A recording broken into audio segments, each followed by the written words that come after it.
Welcome everyone. इस video में हम बात करेंगे टी टेस्ट के बारे में और जेड टेस्ट के बारे में। टी टेस्ट में तीन अलग अलग तरह के टेस्ट हैं: single mean T test, difference of mean T test और paired T test for difference of mean. और जेड टेस्ट में हम दो test, single mean Z test और difference of mean Z test के बारे में बात करेंगे। ये वीडियो लंबा होने वाला है क्योंकि 5 अलग अलग टेस्ट के बारे में बात करने वाले हैं। अगर आप इस चैनल पे नए हैं तो चैनल को सब्सक्राइब कर लें। मैं इस वीडियो को हिंदी में शूट कर रहा हूँ ताकि आज आपकी बार बार ये रिक्वेस्ट आ रही थी कि अंग्रेजी में पढ़ाने की बजाय आप हिंदी में पढ़ाएं, तो मैंने हिंदी में पढ़ाने का निर्णय लिया है।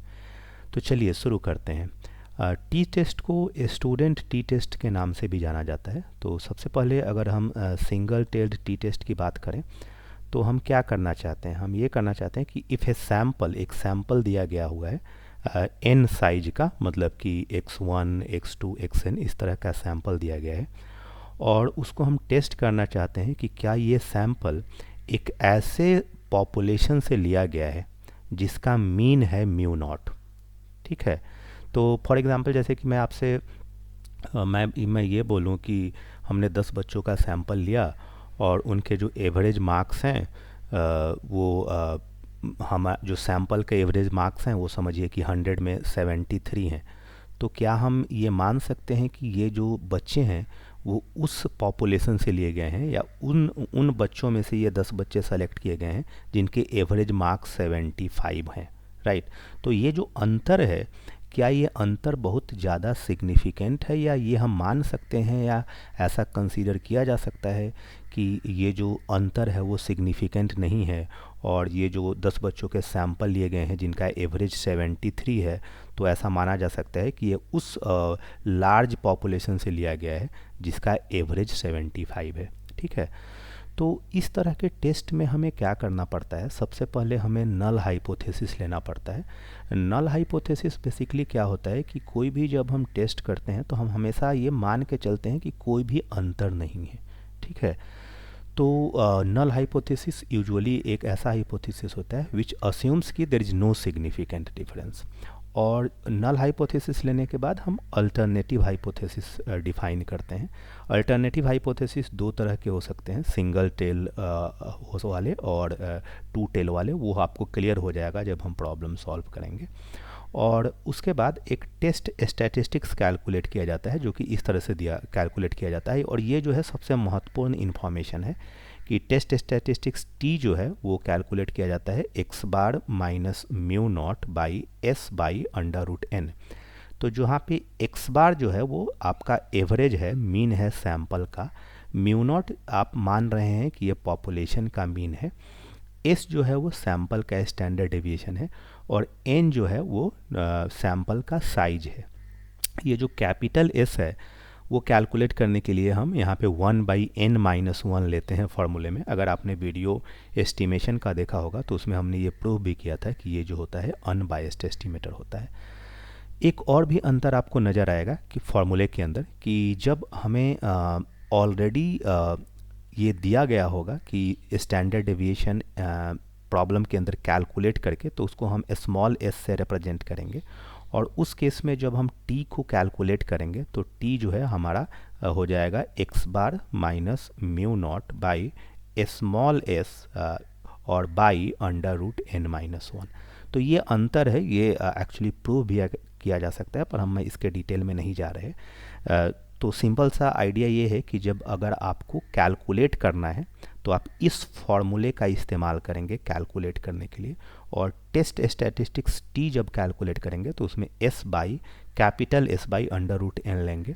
जब आपको ऑलरेडी स्टैंडर्ड डेविएशन एस दिया गया हो प्रॉब्लम में तो आप उसमें ये वाला फॉर्मूला अप्लाई करेंगे, small S by under root n-1। जो डिग्री ऑफ फ्रीडम होता है वो क्या होता है कि जितना भी सैंपल का साइज है उससे हम एक कम कर देते हैं तो वो उसको हम डिग्री ऑफ फ्रीडम बोलते हैं। अगर हम सैंपल का साइज 10 ले रहे हैं तो डिग्री ऑफ फ्रीडम हमारा 9 होता है। जैसे हमने टेस्ट स्टैटिस्टिक्स कैलकुलेट कर लिया तो उसके बाद हम एक टेबल देखते हैं। टेबल एक अलग अलग टेबल होता है, तो टी टेस्ट के लिए भी एक टेबल होता है। यूजुअली एग्ज़ाम्स के अंदर वो टेबुलेटेड वैल्यू दे देते हैं या आपको टेबल प्रोवाइड करेंगे, वो आपके यूनिवर्सिटी में, आपके कॉलेज में क्या सिस्टम फॉलो करते हैं उसके हिसाब से होगा। तो जो कैलकुलेटेड टी है, अगर वो टेबुलेटेड टी से ज़्यादा होता है, ठीक है, तो हम नल हाइपोथेसिस को रिजेक्ट कर देते हैं। और अगर कैलकुलेटेड टी टेबुलेटेड टी से कम होता है तो हम नल हाइपोथेसिस को एक्सेप्ट कर सकते हैं। ठीक है, तो ये आपको मैं दिखाऊंगा, टेबल भी दिखाऊंगा और कैसे कैलकुलेशन किया जाता है वो भी दिखाने वाला हूँ। एक महत्वपूर्ण बात ये भी है कि कुछ एजम्पशंस होते हैं टी टेस्ट के, कि अगर हम टी टेस्ट अप्लाई कर रहे हैं तो हम कुछ मान के चलते हैं। पहली चीज़ हम ये मान के चलते हैं कि जो पॉपुलेशन है उससे जो हम सैंपल ले रहे हैं वो पॉपुलेशन एक नॉर्मल पॉपुलेशन है। सेकंड कि the sample observations are independent, यानी कि जो सैंपल है वो एक रैंडम सैंपल है। और थर्ड कि the population standard deviation sigma is unknown, यानी कि जो हमारा पॉपुलेशन है उसका मीन तो हम एस्टिमेट कर रहे हैं पर हमारा जो स्टैंडर्ड डेविएशन है वो अननोन है। ये जो है टी डिस्ट्रीब्यूशन का एक तरह से ग्राफ होता है, ठीक है।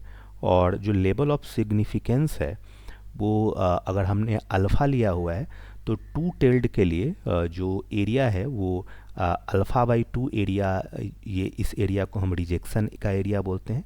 तो अल्फ़ा बाई टू लेफ़्ट में होता है, अल्फ़ा बाई टू राइट में होता है। सिंगल टेल के लिए पूरा का पूरा अल्फ़ा या तो राइट में होगा अगर वो राइट टेल्ड है, और या तो लेफ़्ट में होगा अगर वो लेफ़्ट टेल्ड है। यहाँ पे एक चीज़ महत्वपूर्ण है, क्योंकि ये क्वेश्चन के अंदर आपको कन्फ्यूज करने की कोशिश की जा सकती है कि जैसे अगर आपको 5% लेवल पे या 0.05% पे 0.05 अल्फ़ा वैल्यू पे, यानी कि 5% लेवल ऑफ सिग्निफिकेंस पे, तो 5% है अगर हमारा लेवल ऑफ सिग्निफिकेंस, तो अल्फ़ा का वैल्यू क्या होगा, अल्फ़ा का वैल्यू होगा 0.05। तो अगर हम 5% लेवल ऑफ सिग्निफिकेंस पे सिंगल टेल के लिए 8 डिग्री ऑफ फ्रीडम पे जो वैल्यू देखना चाह रहे हैं टेबल में, और टेबल अगर हमारा 2 टेल का है तो वो वैल्यू 10% लेवल ऑफ सिग्निफिकेंस पे जो 2 टेल की वैल्यू होगी वो सिंगल टेल वाले में 5% लेवल ऑफ सिग्निफिकेंस की होगी। ये मैं आपको दिखा देता हूँ ताकि आपको क्लैरिटी रहे कि टेबल में कैसे देखना है। उसके बाद हम प्रॉब्लम्स की तरफ आगे बढ़ेंगे। तो जैसे अगर आप ये जो टेबल है वो 2 टेल के लिए है, यहाँ पे दिया हुआ है 2 टेल एरिया, आप यहाँ पे देख सकते हैं। कुछ टेबल्स के अंदर दोनों दे देते हैं, मतलब सिंगल टेल और 2 टेल दोनों के लिए, पर अगर ऐसा नहीं है तो आप इसमें समझ सकते हैं कि जैसे कि 8 डिग्री ऑफ फ्रीडम है 8, तो 8 डिग्री ऑफ फ्रीडम के लिए अगर हमें जो लेवल ऑफ सिग्निफिकेंस है अल्फ़ा जो है, अल्फ़ा की वैल्यू अगर हमारी 0.05 है तो हम 0.05 पे ना देख के 0.10 पे देखेंगे, और यहाँ पे वो वैल्यू जो है वो 1.80 है, जैसा कि यहाँ पे हमने इस पेज पे लिखा भी हुआ था। ठीक है, तो ये बहुत महत्वपूर्ण बात है। उसी तरह से अगर हम 0.01 अल्फ़ा की वैल्यू ले रहे हैं तो 15 लेवल ऑफ सिग्निफिकेंस पे, तो 2 टेल के लिए जो हमारा टेबल है उसमें हम 0.02 अल्फ़ा की वैल्यू के अंदर वो देखेंगे। चलिए आगे चलते हैं और प्रॉब्लम्स को सॉल्व करते हैं। तो जो सबसे पहला प्रॉब्लम है वो काफ़ी सिंपल है कि ये machinist is making engine parts with axle diameter 0.700 inch, ठीक है, और एक रैंडम सैंपल 10 पार्ट का लिया जा रहा है। So a random sample of 10 part shows a mean diameter of this with a standard deviation of this, test whether the work is meeting the specification. कहने का मतलब क्या है, जैसे कि मैं अगर आप एक सिंपल एग्जांपल से लूँ, आप बाज़ार से जाते हैं, पार्ले जी बिस्किट खरीदते हैं, तो यूजुअली पहले तो 75 ग्राम्स के पैकेट्स आते थे, आज मैं देखता हूँ बाज़ार में 100 ग्राम वाले पैकेट्स बिक रहे हैं। उन्होंने दाम बढ़ा दिए पर उसके हिसाब से जो है पैकेट्स का साइज़ नहीं बढ़ाया। तो अगर आप हर पैकेट का वेट करेंगे तो जाहिर सी बात है कि सबका 100 ग्राम नहीं आएगा, हो सकता है किसी का 98 ग्राम आ जाए, किसी का 101 ग्राम आ जाए, क्योंकि 100 ग्राम एग्जैक्ट मेजर होना तो पॉसिबल नहीं है। तो हम क्या ये मान के चलें कि अगर हमने एक दुकान से जो है 10 पैकेट बिस्किट खरीदे और उनका जो एवरेज वेट है वो मान लीजिए कि 100.5 ग्राम आ रहा है, ठीक है, और जो पार्ले जी कंपनी है वो क्लेम करती है कि जो हमारा एवरेज वेट है, जो हमारा वेट है पैकेट्स का, वो 100 ग्राम है। तो क्या हम ये मान सकते हैं कि ये जो डिफरेंस है वो इग्नोर किया जा सकता है, या ये जो डिफरेंस है वो बहुत सिग्निफिकेंट नहीं है? क्योंकि ऐसा हो सकता है कि अगर हम कोई और 10 सैंपल लें किसी और दुकान से, तो उस केस में जो है वो 99.93 जो है उसका वेट हो जाए। तो ये चीज़ हमें यहाँ पे टी टेस्ट में चेक करना है कि जो हमारा सैंपल है, मान लीजिए सैंपल का साइज n जो है वो 10 है, और उसमें जो हमें यहाँ पे दिया हुआ है कि n जो है वो सैंपल का साइज है, जो एक्सपेक्टेड पॉपुलेशन का या जो एक्सपेक्टेड डायमीटर होना चाहिए वो ये होना चाहिए, पर जो सैंपल्स से हमें डायमीटर कैलकुलेट करके मिल रहा है वो मिल रहा है 0.742 इंच। तो क्या हम मान सकते हैं कि ये जो है कंपनी के क्लेम के हिसाब से है, या कंपनी के क्लेम और आपके सैंपल में बहुत ज़्यादा का अंतर है? अगर बहुत ज़्यादा का अंतर है तो आप बोलेंगे कंपनी से कि नहीं, आपका क्लेम जो है वो सही नहीं है, आपका जो आप क्लेम कर रहे हो उस स्टैंडर्ड के हिसाब से आपका क्लेम जस्टिफाइड नहीं है। तो कोई भी टेस्ट अप्लाई, सबसे पहले आप एक चीज़ यहाँ पे और भी नोट कर लीजिए कि जब भी हम टी टेस्ट अप्लाई करेंगे तो आप देखेंगे कि जो सैंपल का साइज होगा वो 30 से कम होगा। और जेड टेस्ट वाले स्लाइड में मैं ये आपको बताऊंगा कि ये जो हम T test for single mean की बात कर रहे हैं और जब हम Z test for single mean की बात करेंगे तो दोनों में कोई खास अंतर नहीं होगा। एक ही अंतर है कि टी टेस्ट के दौरान जो सैंपल का साइज है वो 30 से ज़्यादा है, और जेड टेस्ट के दौरान जो सैंपल का साइज होगा वो सॉरी मैंने शायद उल्टा बोल दिया, टी टेस्ट के दौरान जो सैंपल का साइज होगा वो 30 से कम होगा, और जेड टेस्ट में अगर जैसे ही सैंपल का साइज 30 या उससे ज़्यादा होता है तो हम जेड टेस्ट को अप्लाई करते हैं। तो प्रोसेस क्या है? सबसे पहले ये जो इन्फॉर्मेशन है वो दी हुई है कि एक्स म्यू जो है वो 0.700 इंच है, एक्स बार जो सैंपल का मीन है वो ये है, और एस जो स्टैंडर्ड डेविएशन है वो 0.040 इंच है। यहाँ पे एक चीज़ और भी मैं हाईलाइट करना चाहता हूँ कि यहाँ पे स्मॉल एस मैं ले रहा हूँ, और मैंने आपको पिछली स्लाइड्स में बताया था कि जब दिया हुआ हो स्टैंडर्ड डेविएशन तो हम उसको स्मॉल एस से रिप्रेजेंट कर रहे हैं। नल हाइपोथेसिस क्या होता है? नल हाइपोथेसिस हमेशा होता है हाइपोथेसिस ऑफ नो डिफरेंस। हम हमेशा मान के चलते हैं कि चलो भाई जो क्लेम किया जा रहा है वो सही ही होगा, और ऐसा ही हमें करना भी चाहिए जीवन में। ठीक है, सबसे मतलब किसी की क्लेम को रिजेक्ट नहीं करना चाहिए जब तक हमें बहुत ही सब्सटेंशियल उसके खिलाफ जो है कोई इन्फॉर्मेशन न अवेलेबल हो। तो ये नल हाइपोथेसिस क्या हम लेंगे कि एच नॉट, इसको हम रिप्रेजेंट करते हैं कि mu is equal to 0.700। It means कि the product is conforming to the specification. हमने सैंपल का भले ही एवरेज ये निकाला, पर हम चलो मान लेते हैं कि नहीं भैया ठीक है, तुम जो क्लेम कर रहे हो वो नल हाइपोथेसिस से एच नॉट जो है वो म्यू 0.700 इंच के बराबर है। अल्टरनेटिव हाइपोथेसिस क्या है कि म्यू जो है इसके बराबर नहीं है। ठीक है, अब यहाँ पे एक चीज़ आपने देखा कि हम ये नहीं बोल रहे हैं कि म्यू जो है वो इससे ज़्यादा है, 0.700 से ज़्यादा है, या हम ये भी नहीं बोल रहे हैं कि म्यू जो है वो 0.700 से कम है। हम सिंपली बोल रहे हैं कि म्यू जो है वो इसके बराबर नहीं है, यानी कि ये जो है टू टेल्ड अल्टरनेटिव है, ये है टू टेल्ड।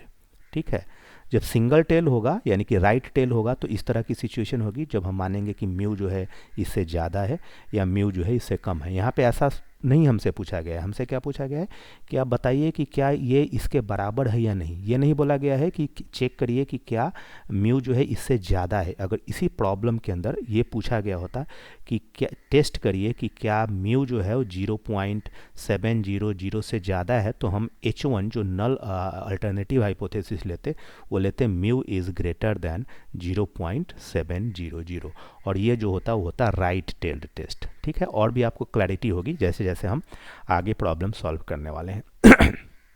सॉरी। ओके, तो सबसे पहले क्या हुआ कि हमने इन्फॉर्मेशन जो दी गई है वो देखा, नल हाइपोथेसिस लिया, अल्टरनेटिव हाइपोथेसिस लिया, सिंगल टेल और टू टेल्ड को समझा। उसके बाद जो सबसे महत्वपूर्ण बात यह है कि हम टी को कैलकुलेट करते हैं। तो टी जो है हमारा क्या है, X bar minus mu by S square by N. और यही बात मैं आपको बता रहा था कि या तो आप जब टी कैलकुलेट करेंगे तो लेंगे X bar minus mu S by under root N. ये दोनों चीज़ें एक ही हैं, आप इसको कन्फ्यूज ना करें क्योंकि यहाँ पे स्क्वायर रूट हमने एस स्क्वायर का एस लिख दे दिया। अगर ये एस क्या होता, हमने खुद से कैलकुलेट किया होता, पर खुद से नहीं कैलकुलेट किया है, यहाँ पे ए दिया गया है। तो ये जो है दोनों बराबर होते हैं। अगर हमें खुद से ही दिया गया है तो X bar minus mu by small S by under root N minus one. तो यहाँ पे जो कि दिया गया है तो हमने ये वाला फॉर्मूला इस्तेमाल करना है। एक्स बार कितना है 0.742, म्यू कितना है 0.700, तो हमने लिख दिया। और इसके नीचे आता अंडर रूट 10 माइनस वन। तो जैसे यहाँ पे लिख के मैं बता देता हूँ ये जो टी कैसे कैलकुलेट हो रहा है, 0.742 माइनस 0.700 डिवाइडेड बाई 0.040, ये एस की वैल्यू है, divided by under root 10 minus one, that is 9। तो ये 9 ऊपर में अंडर रूट मल्टीप्लाई होगा। जब आप इसको कैलकुलेट करेंगे तो ये जो वैल्यू आएगी वो 3.15 आएगी। ठीक है, अब क्या हमें करना है, अब हमें ये टेस्ट करना है कि क्या ये जो वैल्यू आई है ये सिग्निफिकेंट है या नहीं। तो सबसे पहले हमें टेबल देखना पड़ेगा।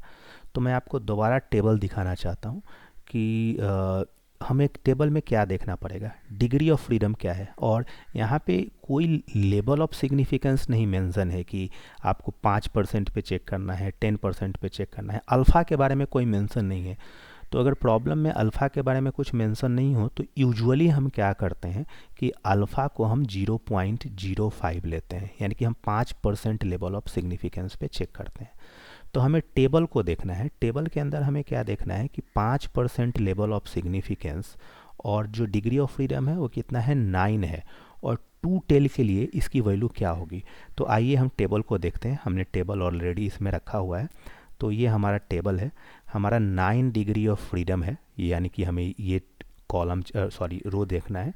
और 5% लेवल ऑफ सिग्निफिकेंस की अगर हम बात करें तो 5% लेवल ऑफ सिग्निफिकेंस पे हमारी जो वैल्यू है वो है 2.31। ये हम 2 टेल्ड एरिया की बात कर रहे हैं। ये जो हमारी 2.31 नहीं, 2.26। ठीक है, आप इसको देखिए, ये 9 है, 0.70, 1.83 और 2.26। तो ये 2.26 होना चाहिए, ये टेबुलेटेड वैल्यू। ठीक है, ये इन्फॉर्मेशन आपको या तो टेबल देगा या तो एग्ज़ाम में दिया गया होगा। तो ये वैल्यू है हमारा 2.26। अब हमने क्या नोट किया, जो हमारा कैलकुलेटेड टी है वो है 3.15, जो कि टेबुलेटेड टी यानी कि 2.26 से टेबुलेटेड टी से ज़्यादा है। तो नल हाइपोथेसिस क्या हो जाता है, जब कैलकुलेटेड टी टेबुलेटेड टी से ज़्यादा होता है तो नल हाइपोथेसिस को हम रिजेक्ट कर देते हैं, नल हाइपोथेसिस रिजेक्टेड। तो हमने लिख दिया कि नल हाइपोथेसिस इज रिजेक्टेड। और उसके बाद हमारा क्या क्लेम होगा, क्या कंक्लूजन होगा कि नल हाइपोथेसिस ये था कि the product is conforming to the specification, यानी कि नल हाइपोथेसिस रिजेक्ट हुआ तो अल्टरनेटिव हाइपोथेसिस एक्सेप्ट हो जाएगा और हम क्लेम करेंगे कि जो प्रोडक्ट है वो स्पेसिफिकेशन को मीट नहीं कर रहा है, यानी कि जो क्लेम कंपनी कर रही है वो सही नहीं है। ठीक है, तो the conclusion is, I am not writing here, आप लिख सकते हैं कि the product is not conforming to the specification. मुझे आशा है अभी तक जो बातचीत हुई है उसमें आपको कोई डाउट नहीं है। तो चलिए हम आगे के प्रॉब्लम्स पे चलते हैं। जो हमारा दूसरा प्रॉब्लम है कि the mean weekly sales of soap bars in departmental store was 146.3 bars per store. ठीक है, और after an advertising campaign the mean weekly sales in 22 stores in a typical week increased to 153.7 and showed a standard deviation of 17.2. Was the advertising campaign successful? तो 2-3 छोटी छोटी चीज़ों को पहले समझ लेते हैं, फिर प्रॉब्लम्स को देखेंगे। देखिए भाई, शुरुआत में आप एक मैनेजर हैं, एक कंपनी में ज्वाइन करते हैं और आप बहुत बड़े कलाकार हैं, तो आपने कंपनी को सजेस्ट किया है कि हम एक एडवर्टाइजिंग कैंपेन चलाते हैं, उससे हमारा जो साबुन है या जो सोप है उसका सेल बढ़ जाएगा। कंपनी के पास ये डेटा है कि ऑन एवरेज एक स्टोर जो है 146.3 बार्स सेल करता है। आपने कैंपेन चलाया, आपने एडवर्टाइजमेंट चलाया। एडवर्टाइजमेंट के बाद जो कंपनी ने डेटा कलेक्ट किया तो उसने अलग अलग 22 स्टोर्स से 22 दुकानों पे जाके डेटा निकाला और उन्होंने पाया कि जो सेल है वो इंक्रीज हो गया है 153.7 और जो स्टैंडर्ड डेविएशन है जो डेटा है उसका 17.2। तो आप तो क्या बोलेंगे, आप बोलेंगे कि देखो एडवर्टाइजिंग कैंपेन सक्सेसफुल हो गया, पर कंपनी जो है वो भी कलाकार है, तो कंपनी बोलेगी कि नहीं आप इसको साबित करिए। तो साबित करने के लिए आपको क्या करना पड़ेगा, आपको लगाना पड़ेगा टी टेस्ट।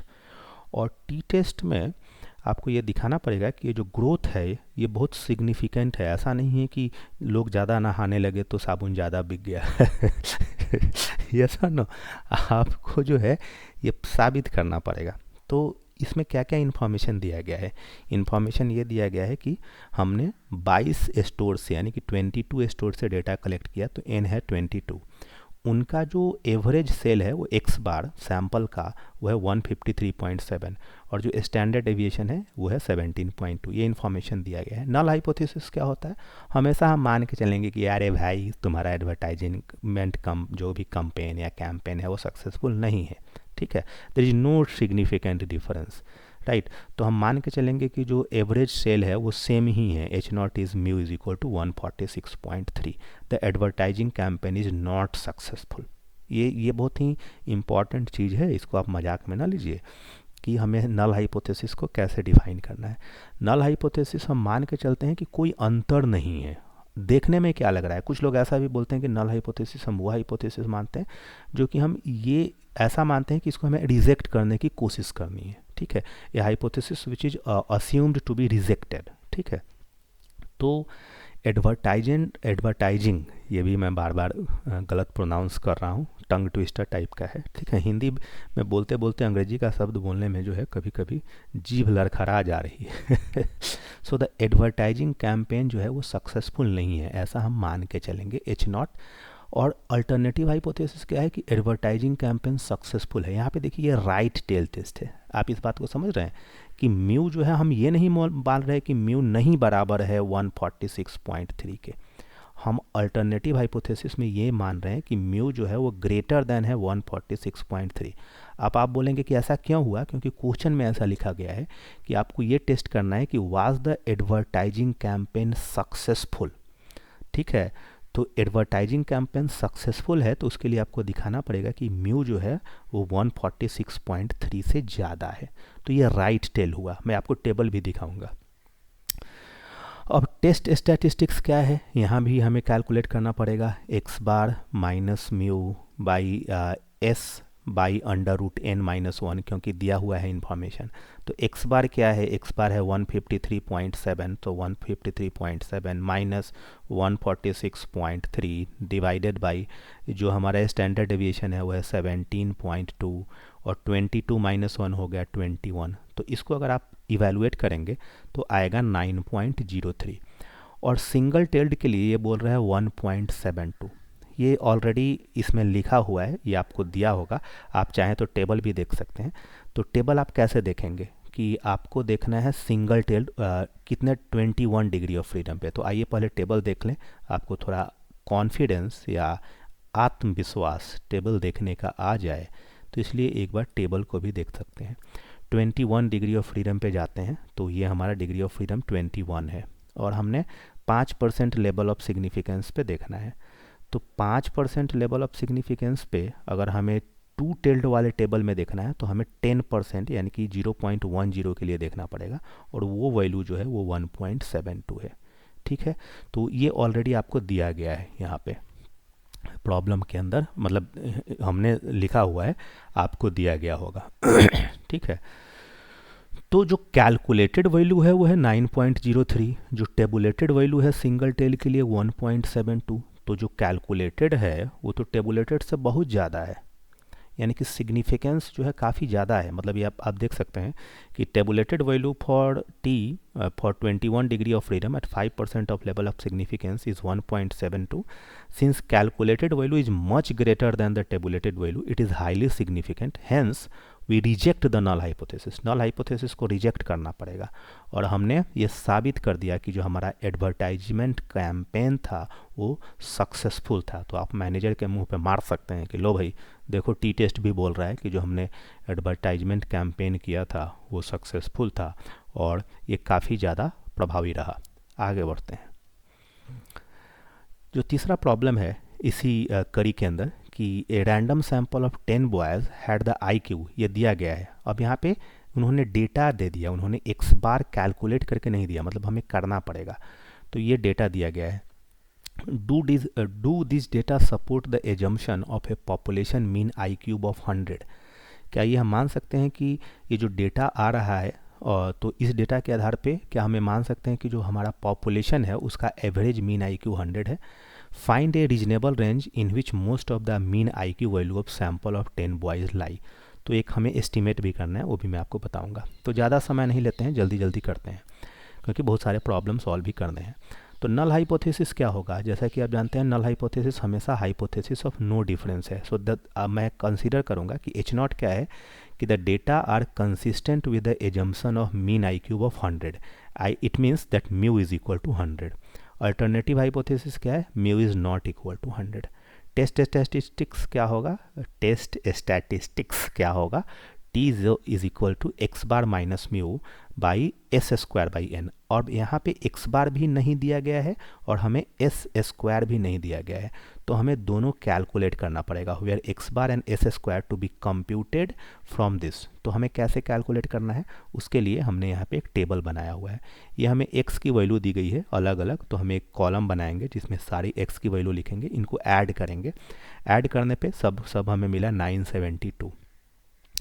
तो जो x बार हो गया वो हो गया 972 और 10 लोगों का डेटा है तो हो गया 97.2।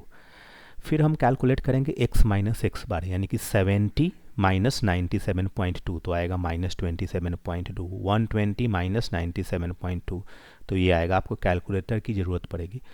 तो इस तरह से हमने जैसे 100 माइनस 97.2 तो आ गया 2.8। तो सबको कैलकुलेट कर लिया, फिर इनका स्क्वायर किया तो ये अलग अलग स्क्वायर करके लिखा, फिर सबको ऐड किया तो जो समेशन हमें मिला x माइनस एक्स बार का जो स्क्वायर आया वो आया 1833.60। ठीक है, तो जो n है वो 10 है, x बार जो है 972/10 इतना हो गया, एस स्क्वायर 1833.60/9 और हमने फॉर्मूला यूज किया 1/n-1 summation x minus X bar square. इसका ध्यान रखना है। तो ये आ गया 203.73। अब हम t कैसे कैलकुलेट करेंगे? t हम कैलकुलेट करेंगे x bar minus mu by s by under root और s square by n, not S n minus 1, क्योंकि इस बार हमने s स्क्वायर खुद से कैलकुलेट किया है। तो आप देख रहे हो कि 203.73/10 लिया है। आप इस अंतर को समझ पा रहे हैं? पिछले दो प्रॉब्लम्स में हमने n-1 लिया था क्योंकि ये s जो था वो दिया गया था। ठीक है, यहाँ पे हमने कैलकुलेट किया है और कैलकुलेट करने के दौरान हमने ऑलरेडी 1/n-1 का यूज कर लिया हुआ है। तो यहाँ पे हम मॉड टी की वैल्यू भी ले सकते हैं, उसमें दिक्कत नहीं है। तो हम जब हम कंपेयर करते हैं तो मॉड टी से ही कंपेयर कर सकते हैं। तो आपको यहाँ पे देखिए कि 97.2 minus 100 by this, all this values हमने यहाँ पे सब्सटीट्यूट किया और कैलकुलेट करके आ गया 0.62।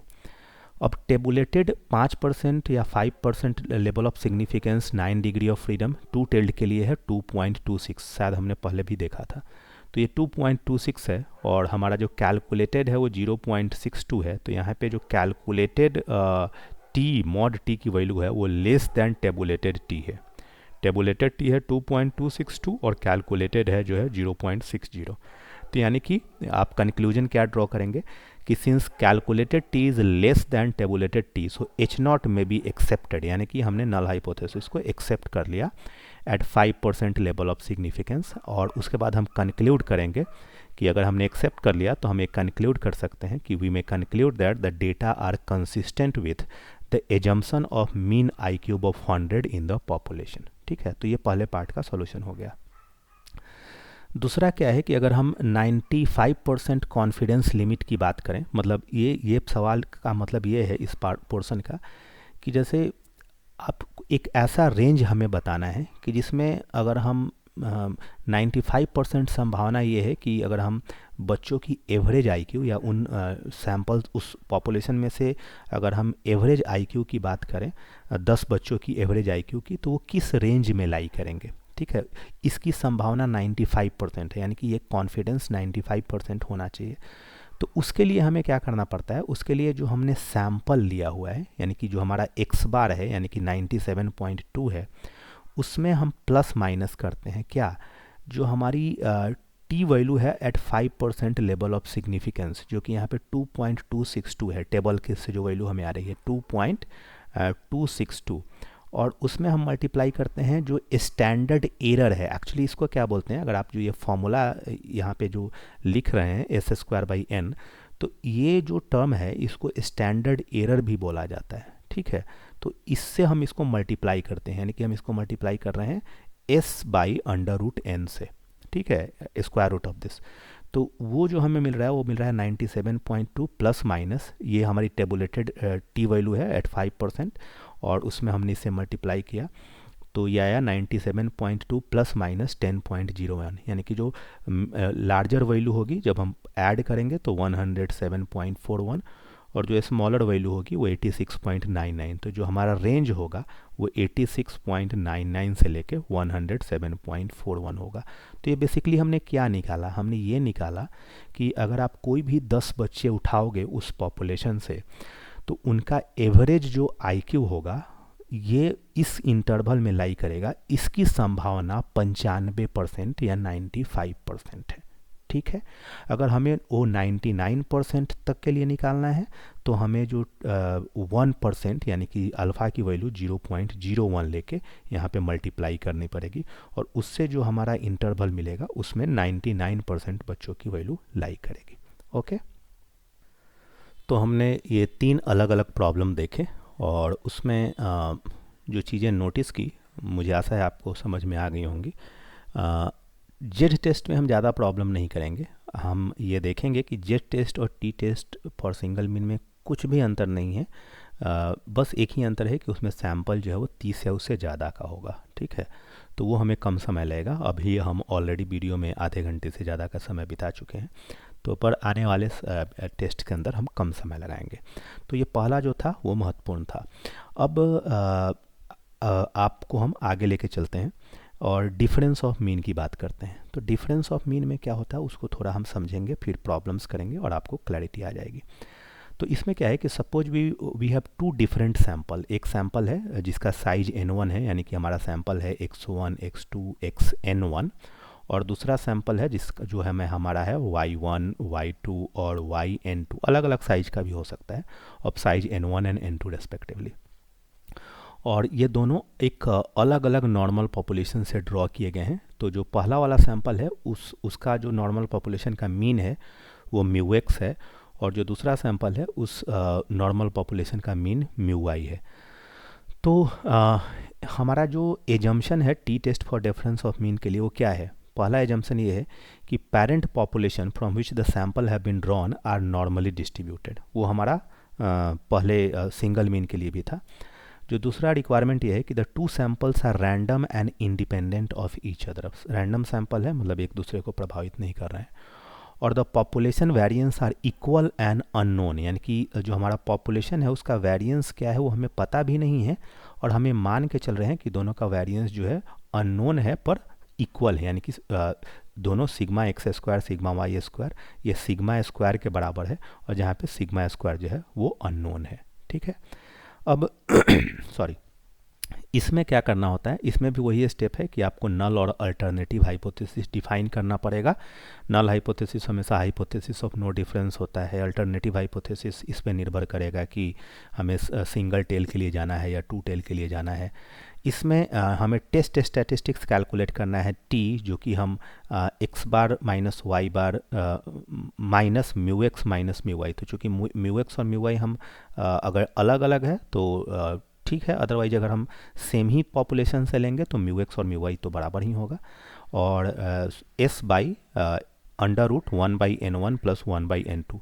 अब यहाँ पे ये s जो है वो कैसे कैलकुलेट करना है, s के लिए ये फॉर्मूला है कि 1/n1 प्लस n2 माइनस 2 और summation xi minus x bar square and summation yj minus y bar square, और इसको हम ऐसे भी लिख सकते हैं कि n1 sx square plus n2 sy square.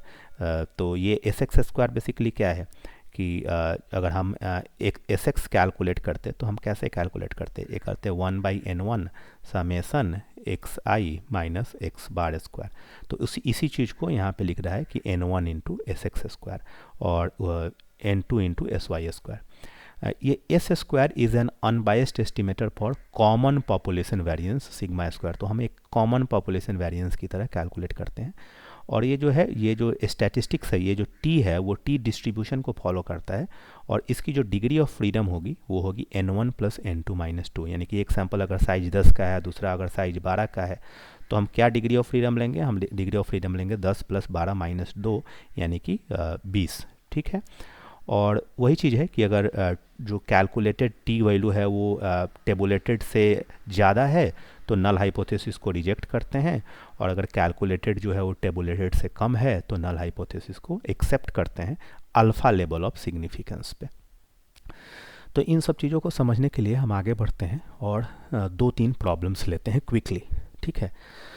तो जो पहला प्रॉब्लम है कि sample of 2 types of electric bulbs were tested for length of life and the following data were obtained. यानी कि 2 अलग अलग सैंपल लिए जा रहे हैं। आप इस बात को समझिए कि जो पहले हमने 3 प्रॉब्लम की हैं सिंगल मेन के लिए, उसमें हमें एक सैंपल ले रहे थे। यहाँ पे हमने 2 अलग अलग सैंपल के बीच में क्या कोई सिग्निफिकेंट डिफरेंस है, तो इसलिए इस टेस्ट का क्या नाम है? इस टेस्ट का नाम है T test for difference of mean. तो 2 अलग अलग सैंपल्स में क्या डिफरेंस है, इसको हम टेस्ट कर रहे हैं। सॉरी, खाने के बाद बैठना पड़ा है। तो sample of 2 types of electric bulbs were tested for length of life and following data were obtained, type 1 and type 2। तो पहला जो सैंपल है उसमें 8 इलेक्ट्रिक बल्ब हैं, और उस इलेक्ट्रिक बल्ब का जो एवरेज लाइफ आया है वो आया है 1234 आवर्स। जो दूसरा सैंपल है उसमें भी 8 बल्ब्स हैं, और उनका जो एवरेज लाइफ आया है वो 1036 आवर आया है। इस सैंपल का जो स्टैंडर्ड डेविएशन है वो 36 आवर्स है, और जो ये है वो 48 आवर्स है। अब ये क्वेश्चन ये है कि is the difference in the mean sufficient to warrant that type 1 is superior to type 2। अब देखो यहाँ पे 2-3 चीज़ें बड़ी महत्वपूर्ण हैं, आप समझ पा रहे होंगे कि यहाँ पे सवाल क्या पूछा है। यहाँ पे सवाल ये नहीं पूछा है कि क्या जो डिफरेंस है दोनों में डिफरेंस है। यहाँ पे ये पूछा है कि क्या जो पहला वाला है वो दूसरे वाले से सुपीरियर है। ये सवाल को ऐसे भी पूछ सकता था कि is the difference in mean sufficient to warrant that type 1 is not equal to type 2, right, और there is no significant difference in both types of bulb. But यहाँ पे क्लियर सवाल ये पूछा है कि whether type 1 is superior to type 2, क्योंकि देख के तो ऐसा लग रहा है, आपको देख के लग रहा है ना, क्योंकि इसका जो एवरेज है वो 1234 घंटे हैं, 1234 आवर्स, इसका एवरेज है 1036 आवर्स। तो देखने में तो ऐसा लग रहा है कि पहला वाला बेहतर है, पर क्या ये जो डिफरेंस है वो बहुत ज़्यादा सफिशिएंट है या बहुत ज़्यादा सिग्निफिकेंट है, इसी को हमें टेस्ट करना है। तो प्रोसेस क्या है? प्रोसेस यहाँ पे छोटा छोटा लिखा गया है, पर मुझे आशा है कि आप इसको देख पा रहे होंगे। तो नल हाइपोथेसिस हम क्या लेंगे कि दोनों में कोई अंतर नहीं है, दोनों जो म्यू एक्स और म्यू वाई है वो बराबर है, यानी कि दोनों जिस भी पॉपुलेशन से आ रहे हैं उनका जो मीन है वो बराबर है। जैसे कि हम हमेशा लेते हैं कि मीन जो नल हाइपोथेसिस है वो हाइपोथेसिस ऑफ नो डिफरेंस है। तो null hypothesis H not is mu X is equal to mu Y, यानी कि the type 1 and type 2 electric bulbs are identical. ठीक है। अल्टरनेटिव हाइपोथेसिस क्या लेंगे? म्यू एक्स यानी कि type 1 is superior to type 2, so ये mu X is greater than mu Y. तो ये क्या हो गया? ये सिंगल टेल हो गया, नॉट टू टेल हो गया।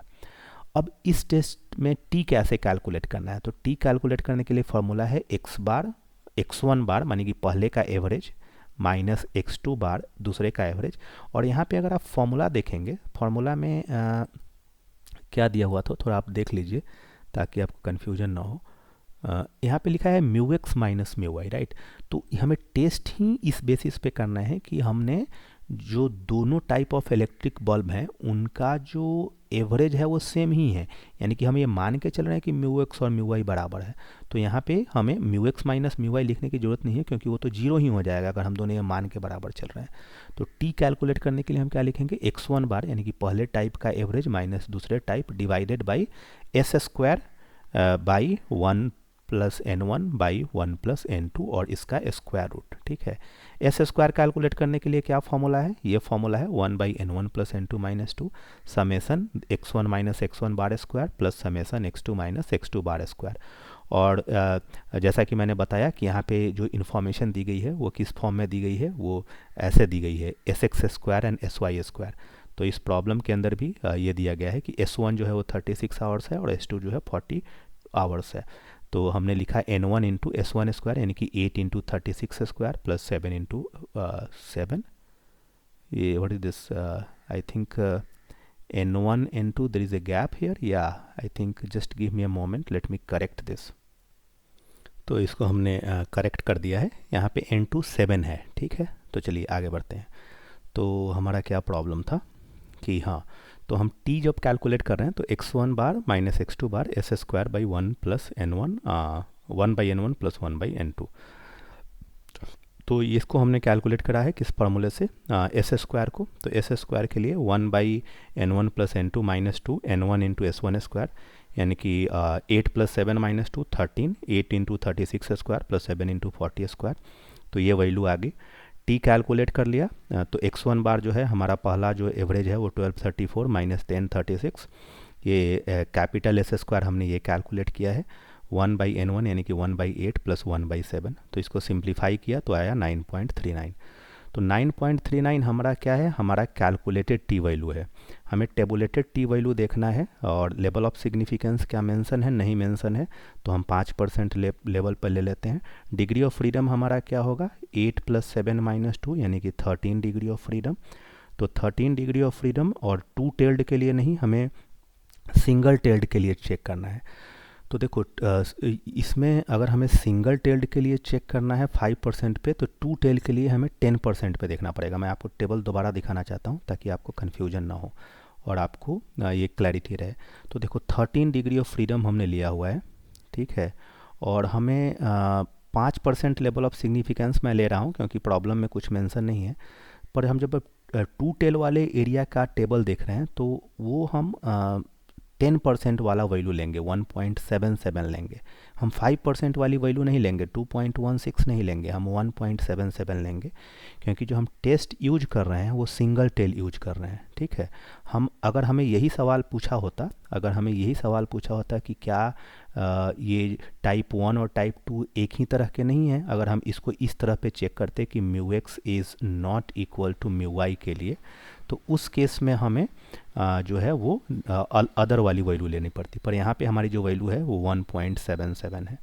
तो ये जो हमारी कैलकुलेटेड वैल्यू है 9.39, वो टेबुलेटेड वैल्यू यानी कि 1.77 से बहुत ही ज़्यादा है, यानी कि ये नल हाइपोथेसिस को हमें रिजेक्ट करना पड़ेगा क्योंकि ये बहुत ही सिग्निफिकेंट डिफरेंस है। तो नल हाइपोथेसिस रिजेक्ट करने का मतलब क्या है कि अल्टरनेटिव हाइपोथेसिस एक्सेप्ट होगा, और उसका मतलब क्या है कि हम क्लेम कर सकते हैं या हम कंक्लूड कर सकते हैं कि जो हमारा type 1 category of electric bulb है वो type 2 category of electric bulb से काफ़ी सुपीरियर है या बेहतर है, ठीक है। ओके, अब हम नेक्स्ट प्रॉब्लम लिखते हैं, और इसको मुझे लगता है कि आपको बेसिक्स तो अब क्लियर हो गया, तो हम इसको फास्ट कर सकते हैं कि the Heights of 6 randomly chosen seller जो कि नाविक होते हैं, उनका ये हाइट है, and those of 10 randomly selected soldiers are this. Discuss the light that this data throw on the suggestion that sailors on the average are taller than the soldiers. प्रकाश डालना है। तो मतलब ये हमें चेक करना है कि इसको देख के ये जो एवरेज हाइट है 10 लोगों का, 6 नाविकों का या 6 सेलर्स का, ये 10 सेना के जवानों से या सोल्जर्स से क्या ये हम कह सकते हैं कि ऑन एवरेज जो है वो ज़्यादा टॉलर है। तो हमें नल हाइपोथेसिस क्या लेना पड़ेगा, नल हाइपोथेसिस हमेशा मान के चलते हैं कि कोई अंतर नहीं है। तो देखिए सॉल्यूशन कि if the height of the sailors and soldiers be represented by the variable x and y respectively, then the null hypothesis is h0 यानी कि μx is equal to μy। It means कि the sailors are not on average taller than the soldiers, means the average height of the sailors is equal to the average height of the soldiers. That is the idea कि we always take the null hypothesis as the hypothesis of no difference. और alternative hypothesis क्या लेंगे कि μx is greater than μy, यानी कि जो average height of sailors है वो average height of the soldiers उससे ज़्यादा है, यानी कि राइट टेल्ड की बात हमें करनी है। टेस्ट स्टैटिस्टिक्स क्या है? T X bar minus Y bar by S square 1/n1 plus 1/n2, और ये टी डिस्ट्रीब्यूशन फॉलो करेगा। यहाँ पे डिग्री ऑफ फ्रीडम क्या होगी? 6 सेलर्स हैं, 10 सोल्जर्स हैं, सो 6 + 10 - 2। हम चूंकि नल हाइपोथेसिस मान के चल रहे हैं mu X is equal to mu Y, तो इसलिए आई होप कि आपको ये चीज़ समझ में आ गई है कि यहाँ पे जो फॉर्मूले में लिखा गया था कि चूंकि हम T test for difference of mean इस नल हाइपोथेसिस के लिए चेक कर रहे हैं कि mu X is equal to mu Y, तो हमें ये जो फॉर्मूला है वो बेसिकली हो जाएगा X bar minus Y bar by under root S square by 1/n1 plus 1/n2। ठीक है, तो अब सारी चीज़ें कैलकुलेट करनी पड़ेंगी। तो ये कैलकुलेट कैसे करना है? ये चूँकि दिया नहीं गया है, तो ये हमारे 6 सेलर्स हैं, उनकी हाइट है, और तो उसका एवरेज निकालने के लिए हमने एक तो तरीका ये है कि आप इसको ऐड कर दो, दूसरा एक स्टेप डेविएशन मेथड होता है, आपने अपने स्कूल में पढ़ा होगा। तो डी निकालने के लिए हमने क्या किया कि इसमें से एक वैल्यू ले लिया 68 और उनका डिफरेंस निकाल लिया 63 - 68 यानी कि -5 और -3 और 0, और उसको ऐड करा तो ये 0 हो गया। फिर डी स्क्वायर निकाला, -5 का स्क्वायर और ये -3 का स्क्वायर, सो उनको ऐड किया तो 60 हो गया। तो जो एवरेज हाइट होगी एक्स बार जो होगी A plus deviation, step deviation, summation of D by n1 the size of it. तो 68 और इनका सम 0 आया है, तो ये 68 ही रहेगा। ठीक है, बेसिकली ये जो 68 था एवरेज था, इसलिए जो सम ऑफ डेविएशन हो गया वो 0 हो गया। अगर आप रैंक को रिलेशन पढ़े होंगे तो आपको ये चीज़ ध्यान में आ रही होगी। ठीक है, तो उसी तरह से हम y के लिए भी निकालेंगे। यहाँ पे हमने 66 ले लिया, उनका एक रैंडम वैल्यू, और सबसे हमने डिफरेंस निकाला। यहाँ पे डिफरेंस जो है वो 18 आ रहा है, यानी कि 66 हमारा एवरेज नहीं होगा, तो एवरेज क्या होगा? 66 प्लस जो डेविएशन का सम है उसमें हम टोटल सैंपल से डिवाइड कर देंगे, तो 18/10 यानी कि 67.8 आ गया। अब summation of x minus X bar square निकालना होता है, तो उसके लिए हमें निकालना पड़ेगा summation of D square minus summation of D whole square by n1। आप इसको याद रखिएगा, ये प्रूव भी किया जा सकता है, पर अभी वो समय नहीं है, तो हमने उसको एज ए रिज़ल्ट याद रखना है। तो समेशन ऑफ डी स्क्वायर कितना है? 60 है, और समेशन ऑफ डी कितना था? 0, तो 0 हो जाएगा, तो ये 60 रहा। और summation of y minus Y bar square क्या होगा? तो समेशन ऑफ डी स्क्वायर यानी कि ये 186 माइनस यहाँ पे समेशन डी होल स्क्वायर यानी कि 18 स्क्वायर, 186 माइनस 18 स्क्वायर बाई 10, तो ये कैलकुलेट होके आएगा 153.6। तो हमने कैपिटल एस स्क्वायर निकाल लेना है, 1/n1 plus n2 - 2 into this. तो वो वैल्यूज़ हमने 60 और 153.6 यहाँ पे सब्सटीट्यूट की, ये हमें वैल्यू मिल गया।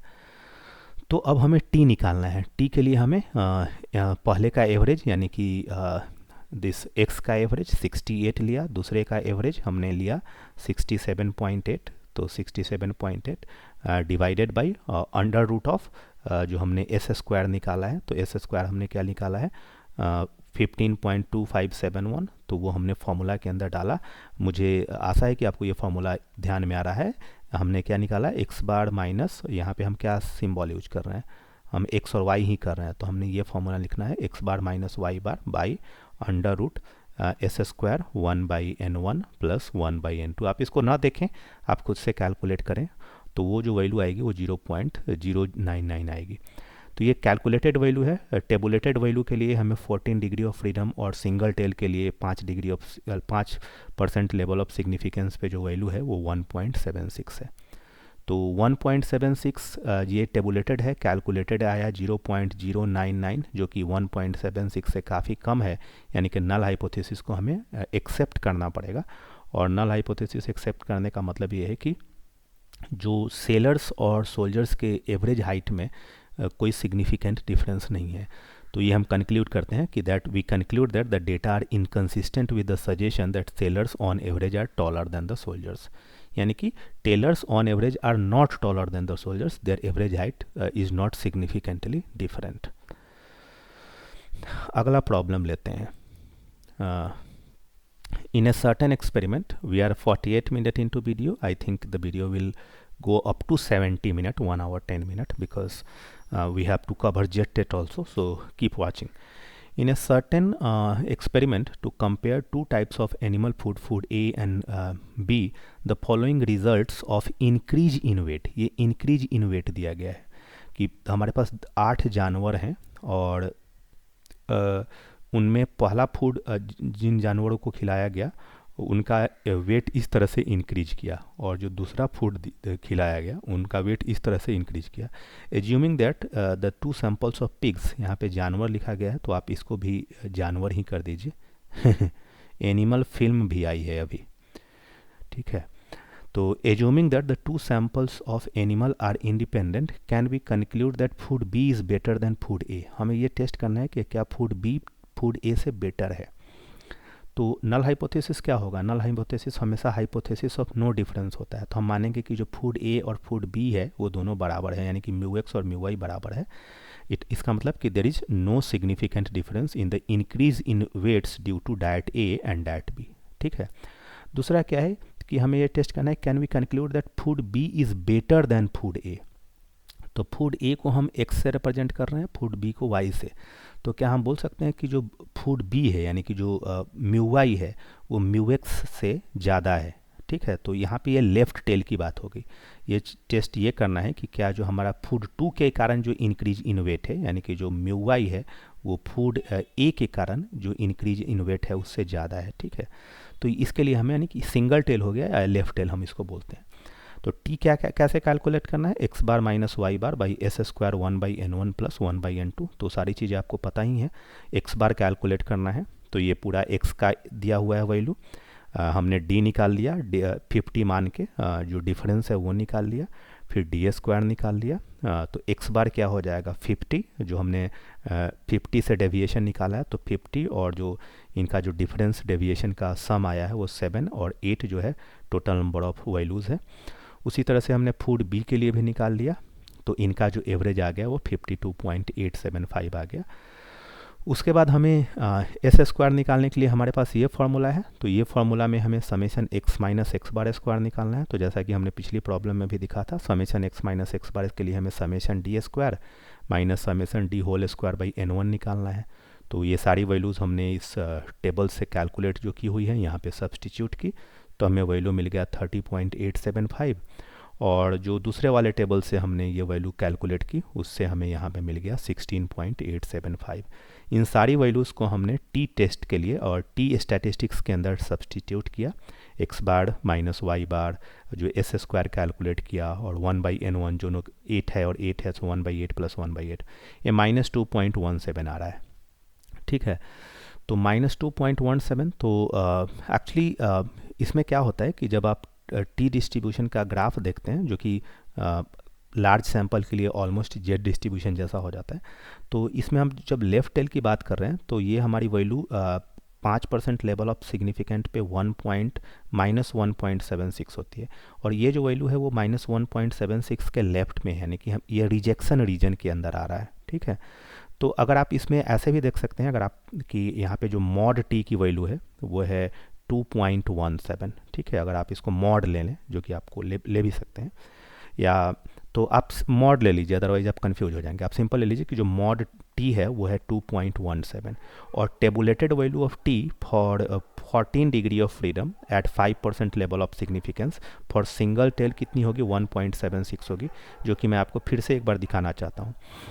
14 डिग्री ऑफ फ्रीडम है और हमें सिंगल टेल के लिए देखना है, तो यानी कि हमें 10% अल्फ़ा वाले में देखना पड़ेगा 0.10, तो आप देख पा रहे हैं कि 1.76 है, ठीक है। तो हमें जो वैल्यू मिली है वो कैलकुलेटेड वैल्यू मिली है कितनी, ये वाली चीज़ थी, हाँ। तो ये हमें 2.17 जो है वो 1.76 से ज़्यादा है, यानी कि नल हाइपोथेसिस रिजेक्ट हो गया। तो नल हाइपोथेसिस रिजेक्ट हो गया, इसका मतलब कि food B is superior to food A. आप इसको एक बार देख लें, अगर कोई कन्फ्यूजन है तो हमें कंफर्म करें, ओके फाइन। तो अभी तक जो हमने बात की उसमें हमने डिफरेंस ऑफ मीन और सिंगल मीन की बात की। अब जो हम तीसरा टेस्ट करने जा रहे हैं ये हमारा थर्ड टाइप है, उसमें हम paired T test for difference of mean कर रहे हैं। और इसमें क्या अंतर है, इसमें अंतर ये है कि इसमें जो हम सैंपल लेंगे वो एक ही सैंपल होगा, इंडिपेंडेंट सैंपल नहीं होगा। आपको प्रॉब्लम से क्लियर होगा। आप इसको पहले समझिए कि consider the case when sample size are equal. सबसे पहले तो सैंपल साइज दोनों का बराबर होगा और the samples are not independent. जो पिछला वाला हमने किया उसमें हमने जो difference of mean T test है उसको हम इंडिपेंडेंट सैंपल भी बोलते हैं, यहाँ पे नॉट इंडिपेंडेंट है। तो ये जो सैंपल ऑब्जर्वेशंस हैं वो पेयर्ड हैं, साथ में है, मतलब एक ही सैंपल के ऊपर हमने 2 बार ऑब्जर्वेशन लिया हुआ है। तो इसमें जो टेस्ट स्टैटिस्टिक्स है वो कैसे कैलकुलेट करते हैं, वो कैलकुलेट करते हैं D bar by S by under root N. और ये डी बार क्या है, तो डी बार जो है 1/n summation of D I, और ये डी आई क्या है, वो एक्स आई माइनस वाई आई है, यानी कि जो सेम सैंपल के ऊपर जो डिफरेंस हमें पता चल रहा है, दोनों का जो डिफरेंस है उसको हम डी आई से रिप्रेजेंट कर रहे हैं। एस स्क्वायर कैसे कैलकुलेट करेंगे, एस स्क्वायर है 1/n minus 1 D I minus D bar whole square.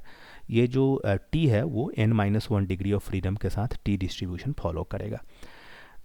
इन सारे रिजल्ट्स को हम इस प्रॉब्लम से समझते हैं, इसमें हम थोड़ा आपको धीरे धीरे बात करेंगे। तो ये जो प्रॉब्लम है ये एग्जैक्टली वही प्रॉब्लम है जो भी हमने पहले सॉल्व किया था, पर इसमें एक अंतर हम ये ले रहे हैं कि जो पिछला वाला प्रॉब्लम हमने सॉल्व किया था उसमें हमने जो एनिमल्स लिए थे, जो अलग अलग 8 एनिमल्स लिए थे वो अलग अलग थे, मतलब 8 जानवर अलग थे और बाकी के 8 जानवर अलग थे। पर यहाँ पे जो हम ले रहे हैं कि एक ही सेट ऑफ 8 एनिमल ले रहे हैं, ठीक है। यहाँ पे ये अस्यूम किया गया है कि assuming that the same set of 8 animals were used in both the foods, तो can we conclude that food B is better than food A. तो यहाँ पे इंडिपेंडेंट सैंपल नहीं है, यहाँ पे सेम यानी कि पेयर्ड मीन टी टेस्ट हमें अप्लाई करना पड़ेगा। तो बेसिक जो आइडिया है कि हमें नल हाइपोथेसिस लिखना है कि if the increase in weight due to food A and B are denoted by X and Y respectively, then H naught is mu x is equal to mu y, यानी कि there is no significant difference in increase in weight due to diet A and diet B, जो कि हमेशा null hypothesis लेते हैं। Alternative hypothesis भी हमने ले लिया कि H1 जो है that mu x is less than mu y, यानी कि जो दूसरा वाला फूड है mu y जो है वो सुपीरियर है, ग्रेटर देन है, यानी कि इसके खाने से जानवर ज़्यादा मोटे हो रहे हैं। यस और no, so mu x is greater than mu y। अब इसमें जो हमारा टेस्ट स्टैटिस्टिक्स है वो क्या है कि हमें निकालना है D bar divided by S by under root N, ये है हमारा टी। तो डी बार क्या है, ये है हमारा एक्स, ये है हमारा वाई। अब एक्स के कारण जो इंक्रीज इन वेट है वो ये है, और वाई फूड जो टाइप बी फूड है, जो फूड बी है उसके कारण जो इंक्रीज इन वेट है उसको हम वाई से रिप्रेजेंट कर रहे हैं, ठीक है। तो यहाँ पे पिग्स लिखा हुआ है, आप पिग्स और एनिमल को एक जैसा पढ़ें, ठीक है। तो सबसे पहले हम हर एनिमल के जो वेट में इंक्रीज हुआ है उनका डिफरेंस मेजर करेंगे, d is equal to X minus Y. तो हमने पहले निकाला 49 माइनस 52 माइनस 3, 53 माइनस 55 माइनस 2, और इस तरह से सारे का डिफरेंस निकाल लिया और फिर उनका स्क्वायर निकाला, डी स्क्वायर, ठीक है। डी स्क्वायर हम बेसिकली क्यों निकाल रहे हैं, क्योंकि हमें कैलकुलेट करना है एस स्क्वायर। तो एस स्क्वायर यहाँ पे जो हम कैलकुलेट कर रहे हैं वो इस फॉर्मूले से कर रहे हैं। इसका एक आसान तरीका भी है जो कि मैं आपको यहाँ पे दिखाऊंगा। तो हमें जो डी का समेशन है वो मिला -16 और डी स्क्वायर का समेशन मिला हमें 44। अब डी बार क्या आ गया, डी बार जो है वो है summation of D by N, तो हमें मिला था -16/8, तो आ गया -2। और हमें निकालना है एस स्क्वायर। एस स्क्वायर के लिए हमने फॉर्मूला लिखा था 1/n summation D I minus D bar whole square. ये फॉर्मूला हमने यहाँ पे लिखा हुआ है, अगर आप इसको देखें तो या तो आप ये फॉर्मूला यूज कर लें या आप इसको ऐसे भी लिख सकते हैं 1, ये दोनों बराबर है, इसको प्रूफ किया जा सकता है, पर फिलहाल मैं उसमें नहीं जा रहा हूँ। इसको आप लिख सकते हैं समेशन ऑफ डी स्क्वायर, ठीक है, minus summation of D whole square by N, ठीक है। तो ये जो चीज़ है इसको हमने सिंप्लीफाई कर दिया।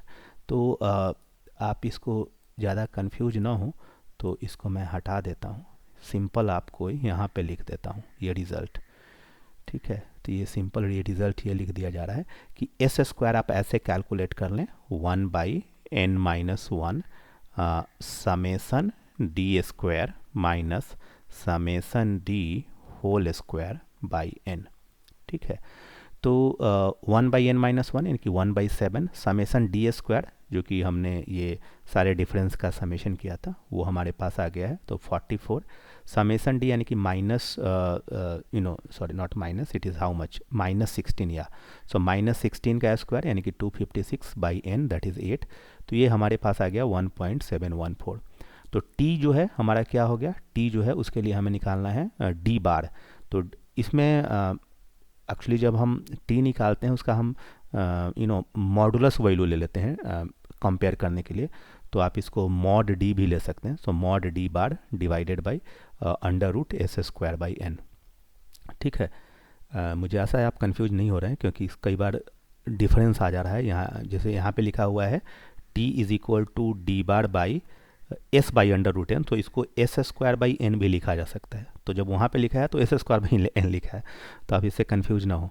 तो यहाँ पे s²/n है। तो s² चूँकि यहाँ पे कैलकुलेट किया गया है 1.714 और n जो है वो 8 है, तो 1.7143/8 स्क्वायर रूट, और ये जो -2 था तो उसको हमने पॉजिटिव बनाने के लिए मॉड ले लिया, तो ये हो गया 4.32। तो ये हमारा कैलकुलेटेड वैल्यू है। जो हमारा टेबुलेटेड वैल्यू है 7 डिग्री ऑफ फ्रीडम के लिए, वो है 1.90। तो इसमें हमने क्या कंक्लूड कर लिया कि जो हमारा कैलकुलेटेड वैल्यू है वो टेबुलेटेड वैल्यू से काफ़ी ज़्यादा है। ठीक है, तो we here also observe that value of t is significant at 5% level and we conclude that food B is superior to food A, यानी कि नल हाइपोथेसिस जो है वो रिजेक्ट हो गया, क्योंकि जो कैलकुलेटेड टी था वो टेबुलेटेड टी से बहुत ज़्यादा है। तो नल हाइपोथेसिस रिजेक्ट हो गया। तो पेयर्ड मीन टी टेस्ट अगर हम सेम सैंपल भी ले रहे हैं तो वो हमें रिजेक्ट करना पड़ेगा। आगे चलते हैं। ये सर्टेन स्टिमुलस, ये दूसरा प्रॉब्लम है कि ये certain stimulus administered to each of the 12 patients resulted in following increase in blood pressure. तो ये इंक्रीज दिया हुआ है। Can it be concluded that the stimulus will in general be accompanied by an increase in the blood pressure. तो यहाँ पे भी हमें पेयर्ड मीन टी टेस्ट लगाना पड़ेगा। नल हाइपोथेसिस क्या होगा, नल हाइपोथेसिस होगा μx is equal to μy। यहाँ पे हम बोल रहे हैं कि here we are given that increment in blood pressure means DI is already given.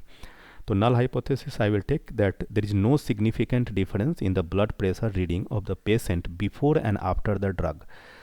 In other words the given increment are just by chance and not due to stimulus. ठीक है, तो मान लो आप किसी 10-12 लोगों को ले रहे हो और उनका ब्लड प्रेशर पहले मेजर किया था और बाद में मेजर किया, दोनों में जो डिफरेंस आया वो ये डिफरेंस आया। ठीक है, तो क्या वो डिफरेंस दवाई देने के कारण या जो ड्रग देने के कारण आया, या वो ऐसे ही नॉर्मल बिहेवियर है ये। तो जो नल हाइपोथेसिस होता है वो हमेशा हाइपोथेसिस ऑफ नो डिफरेंस होता है। तो हमने मान लिया कि नहीं, जो नल हाइपोथेसिस है μx और μy वो बराबर है। अल्टरनेटिव हाइपोथेसिस क्या है, यहाँ पे पूछा जा रहा है कि can it be concluded that stimulus will in general be accompanied by increase in the blood pressure. तो क्या हमें मान सकते हैं कि जो μy है वो μx से ज़्यादा है, यानी कि जो ब्लड प्रेशर है वो बढ़ गया, तो इसलिए हमने लिखा μx is less than μy और μy is greater than μx, right. और we can say that the stimulus result in an increase in blood pressure. तो आपको पहले था μx, बाद में μy हो गया, तो आप ये टेस्ट कर रहे हैं कि क्या μy जो है वो μx से ज़्यादा है। टेस्ट स्टैटिस्टिक्स क्या होता है, टी जो होता है वो d बार बाई s/√n होता है। तो वो कैसे कैलकुलेट करेंगे, d तो ऑलरेडी दिया हुआ है, यहाँ पे मुझे कैलकुलेट नहीं करना है। तो d का समेशन निकाल लिया, वो 31 निकाल लिया। तो d बार क्या हो गया, d बार हो गया 31/10, नॉट 10, 12 लोग हैं तो 31/12 यहाँ पे निकाला भी हुआ है। तो 31/12 यानी कि d बार हो गया 2.58। और फिर हमें s² निकालना है। तो s² का फॉर्मूला हमने देखा था कि 1/n-1, और हम लिख लेते हैं ये वाला formula summation of d² minus summation of d whole square by n। तो यहाँ से 1/n-1 यानी कि 1/11 हो गया। d² हमें निकालना पड़ेगा। d² का समेशन जो है वो है 185 और माइनस समेशन ऑफ d जो है वो 31 है, तो 31 का स्क्वायर बाई 12 हमने निकाला। तो ये यहाँ पे भी कैलकुलेट किया गया है, वो आप देख सकते हैं, ये है 9.5382। तो जो t की वैल्यू होगी वो क्या होगी, t की वैल्यू होगी d बार यानी कि 31/12 जो कि 2.58 है, डिवाइडेड बाई एस, तो एस स्क्वायर बाई एन है, तो हम लिख लेते हैं square root of S by N. तो 2.58 यहाँ पे, और ये कितना कैलकुलेट हो के आया है, ये आया है 9.5382, तो यानी कि स्क्वायर रूट ऑफ 9.5382, और ऊपर में मल्टीप्लाई हो जाएगा स्क्वायर रूट ऑफ एन यानी कि स्क्वायर रूट ऑफ 12, तो ये वैल्यू आएगी 2.89। तो ये कैलकुलेटेड वैल्यू हो गई। 11 डिग्री ऑफ फ्रीडम लेना पड़ेगा क्योंकि सैम्पल का साइज 12 है, तो 11 degree of freedom 5% level of significance पे जो टेबल से वैल्यू आएगी वो आएगी 1.80। तो 1.80 ये टेबुलेटेड वैल्यू है, ये जो है कैलकुलेटेड है, यानी कि कैलकुलेटेड जो है वो टेबुलेटेड से ज़्यादा है, यानी कि नल हाइपोथेसिस को रिजेक्ट करना पड़ेगा। और नल हाइपोथेसिस रिजेक्ट करने का मतलब है कि हमें ये अल्टरनेटिव हाइपोथेसिस को एक्सेप्ट करना पड़ेगा। उसका मतलब ये हो गया कि हाँ, जो ड्रग है वो उसके कारण से ब्लड प्रेशर बढ़ जाता है। ठीक है, तो ये बात हो गई आपकी टी टेस्ट की। तो हमने तीनों टी टेस्ट ख़त्म कर लिए। यूजुअली क्लासेस के अंदर इसको 3 अलग अलग क्लासेस में ख़त्म करते हैं, पर मुझे आशा है कि हमने 1 घंटे से के आसपास समय लगाया और तीनों टेस्ट हमने काफ़ी प्रॉब्लम्स भी किए और ख़त्म भी कर लिए। ये टेबल है जो कि हमने बार बार आपको दिखाया है। अब जेड टेस्ट में भी हम अराउंड 10 to 12 मिनट्स लगाएंगे और इसको ख़त्म करेंगे। तो Z test for single mean कुछ भी नहीं है, यहाँ पे apply Z test when sample size is greater than और equal to 30, apply t test when n is less than 30। Process क्या है, define null and alternative hypothesis. Test statistics क्या है, एक्स बार माइनस म्यू। तो अगर आपको याद हो, जब हम वहाँ पे भी कैलकुलेट कर रहे थे तो लिख रहे थे X bar minus mu by under root S square by N. तो यहाँ पे sigma by under root N लिखेंगे। यहाँ पे जो हमारा पॉपुलेशन का स्टैंडर्ड डेविएशन है, चूँकि जेड टेस्ट अप्लाई कर रहे हैं, तो ये sigma by under root N हम कैलकुलेट करेंगे। ठीक है, अगर सिग्मा जो है दिया हुआ है, अगर सिग्मा नहीं दिया हुआ है, सिग्मा अननोन है, तो वहाँ पे हम S by under root N लेंगे, अगर वो जो हमारा सैम्पल का स्टैंडर्ड डेविएशन होगा वो। ठीक है, कंक्लूजन कैसे निकालते हैं कि अगर Z greater then Z alpha है तो नल हाइपोथेसिस रिजेक्ट करते हैं। ये जेड अल्फा जो है वो टेबुलेटेड वैल्यू है, और जेड अगर लेस देन जेड अल्फा है तो नल हाइपोथेसिस को एक्सेप्ट करते हैं। पर इसमें जो सबसे महत्वपूर्ण बात है कि यहाँ पे आपको टेबल नहीं दे सकता है, ये आपको सर्टेन स्टैंडर्ड रिजल्ट है जो आपको याद रखना पड़ेगा। This you have to remember because this are the standard result.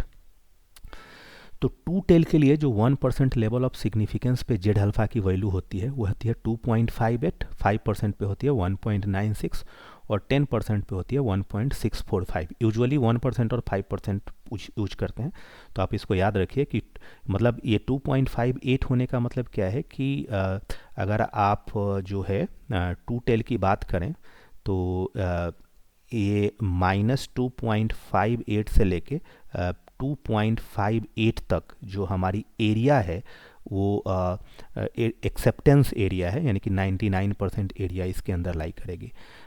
अगर आप 1.96 से लेके -1.96 से 1.96 के बीच में 95% एरिया लाई करेगी, यानी कि 2.5% उसके बाद में और 2.5% उसके पहले।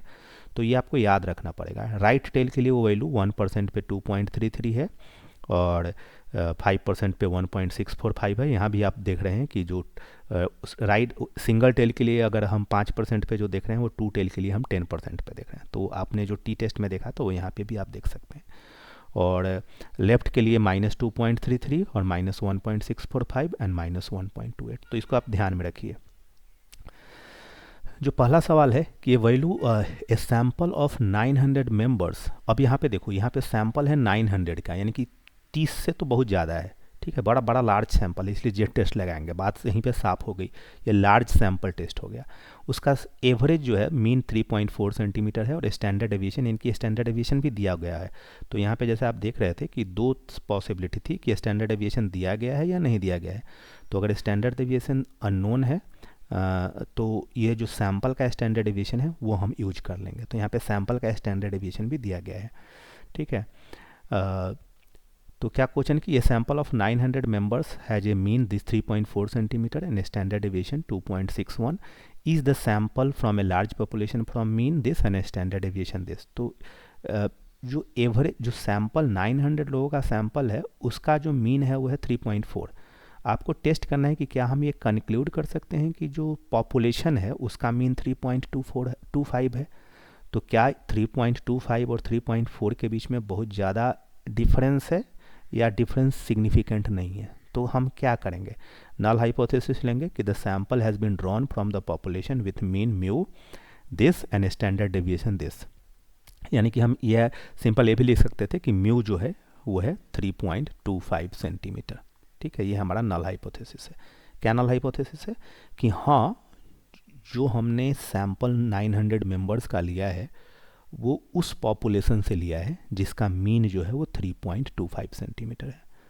अल्टरनेटिव हाइपोथेसिस क्या है कि नहीं, उस सैंपल से नहीं लिया है जिसका मीन जो है 3.25 सेंटीमीटर है, क्योंकि हमने जो मीन नोटिस किया है वो 3.4 है।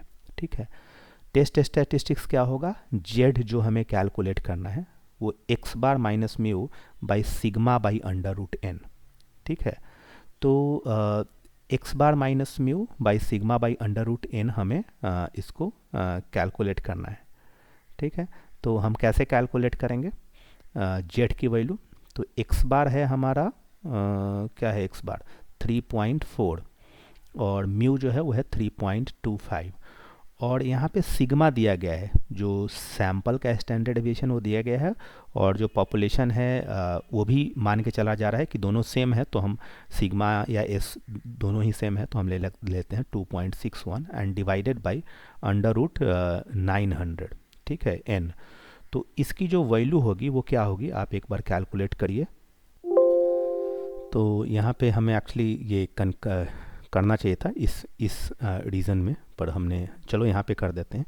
तो ये हमारा दिया गया है एक्स बार यानी कि 3.4 और म्यू हमारा जो मान रहे हैं पॉपुलेशन का मीन वो 3.25 2.61। तो यहाँ पे जो आपको दिया गया था कि या तो आप सिग्मा लें या तो एस लें, यहाँ पे सिग्मा नोन है तो आप सिग्मा ले रहे हैं, तो ये 2.61 है।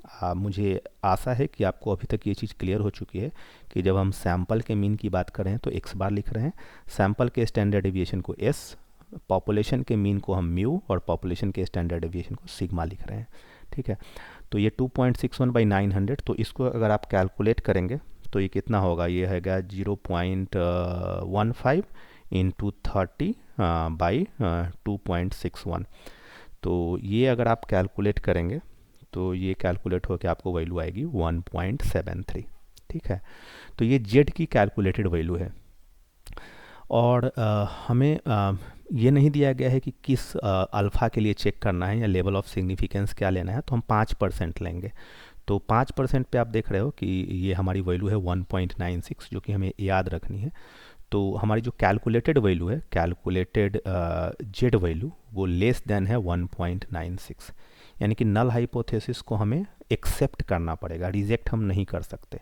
तो since Z is less than 1.96 we conclude that data don't provide us any evidence against the null hypothesis which may therefore be accepted at 5% level of significance. यानी कि ये जो अंतर है वो बहुत ज़्यादा सिग्निफिकेंट नहीं है जेड टेस्ट के हिसाब से, तो इसलिए हम ये मान के चलेंगे कि जो हमने 900 लोगों का सैंपल लिया था वो उस पॉपुलेशन से लिया था जिसका मीन जो है 3.25 सेंटीमीटर है और जिसका स्टैंडर्ड डेविएशन 2.61 सेंटीमीटर है।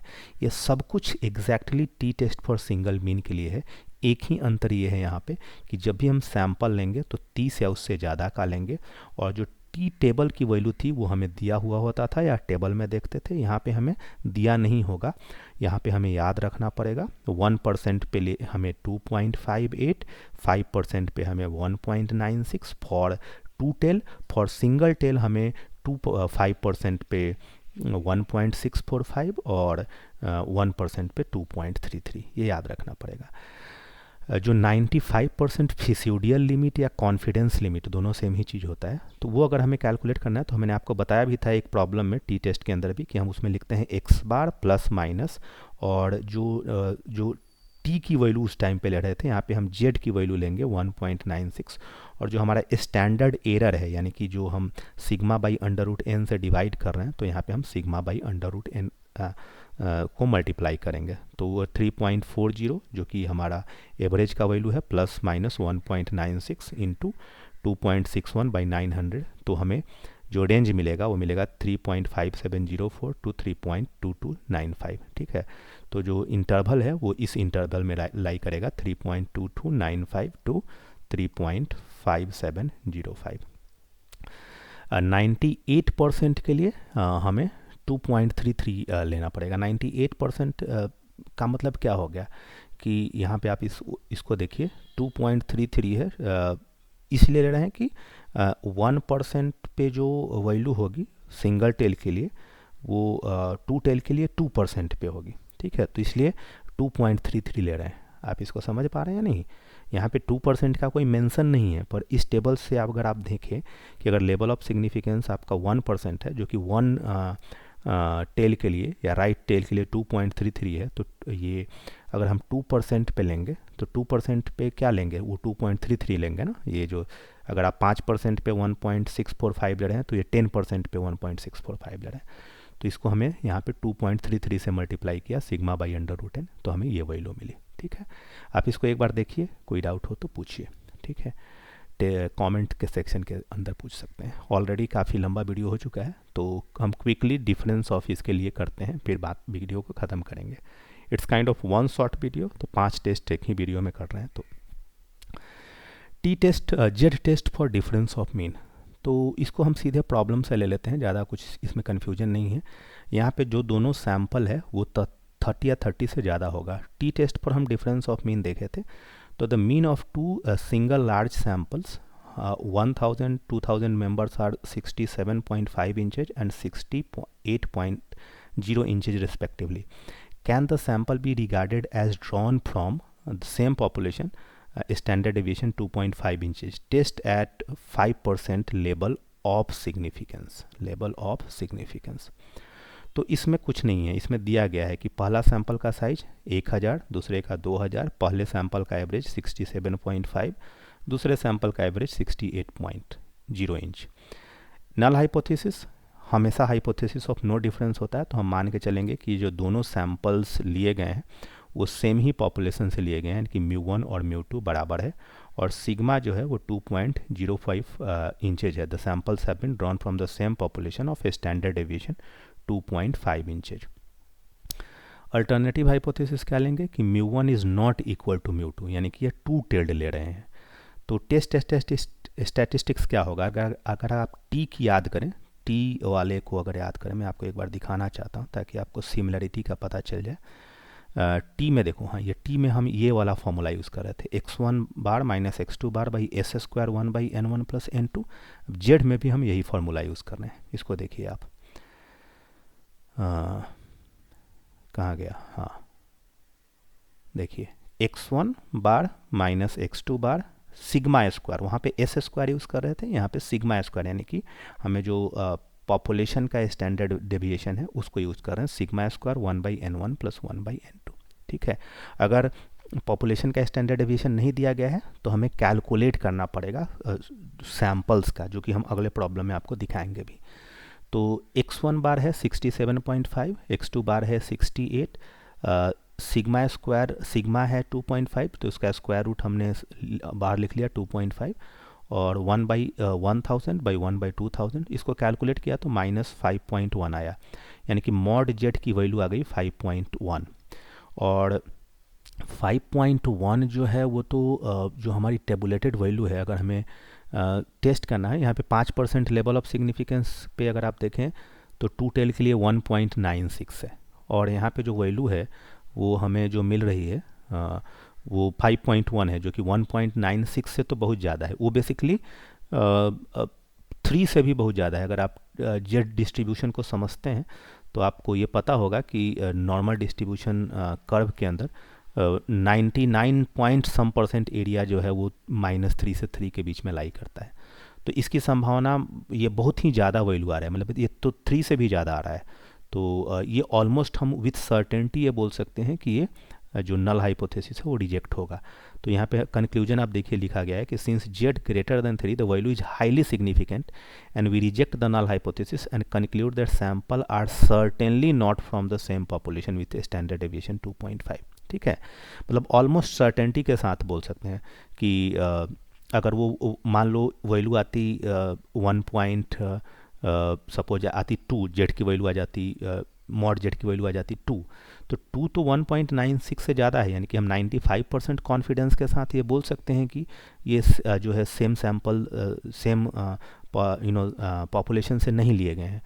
पर ये इतनी ज़्यादा है कि हम ऑलमोस्ट सर्टेनिटी के साथ बोल रहे हैं, मोर देन ऑलमोस्ट 100% पॉसिबिलिटी कि ये है अलग अलग पॉपुलेशन से लिए गए हैं।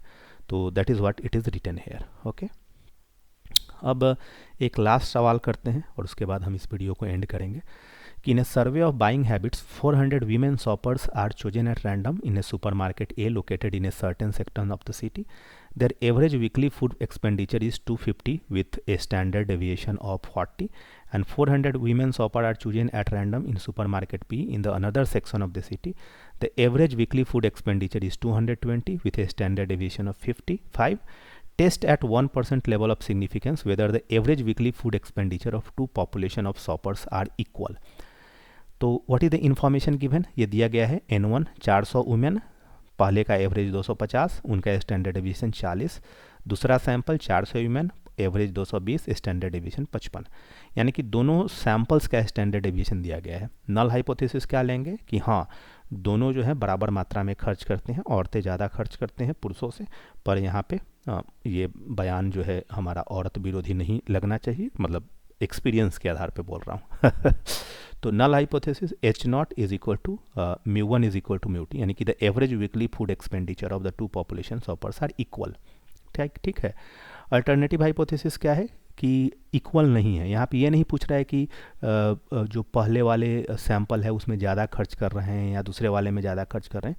ये सिंपल सवाल ये है कि test at 1% level of significance whether the average weekly food expenditure of the two populations are equal, equal है या इक्वल नहीं है। तो नल हाइपोथेसिस में तो हमेशा इक्वल मानते हैं, अल्टरनेटिव हाइपोथेसिस में हमने इक्वल नहीं माना। फार्मूला क्या है, x1 bar minus x2 bar by sigma square by n1 plus sigma 2 square by n2। तो यहाँ पे ये वैल्यू, ये जो टेस्ट स्टैटिस्टिक्स है उसमें अंतर आ गया। ठीक है, ये एक मेन पॉइंट था, इसलिए मैं इस प्रॉब्लम को कर रहा हूँ कि अगर हमारा जो है स्टैंडर्ड डेविएशन दिया ना गया हो, ठीक है, इस बात को आप ध्यान से समझिएगा कि दो पॉसिबिलिटी है जब हम टेस्ट स्टैटिस्टिक्स कैलकुलेट कर रहे हैं और सिग्मा 1 और सिग्मा 2 यानी कि दोनों जो है नोन है, मतलब स्टैंडर्ड दोनों पॉपुलेशन के अंदर। इसको ऐसे समझिए, थोड़ा सा कन्फ्यूजन हो जा रहेगा आपको। जैसे कि इस प्रॉब्लम में देखिए, इस प्रॉब्लम में नहीं, दूसरे में, हाँ, इस प्रॉब्लम में अगर आप देखेंगे तो यहाँ पे ये दिया गया है कि can the sample be regarded as drawn from the same population, जिसका स्टैंडर्ड डेविएशन 2.5 इंचेज दिया गया है, पर यहाँ पे दोनों सैम्पल्स का जो है स्टैंडर्ड डेविएशन दिया गया है।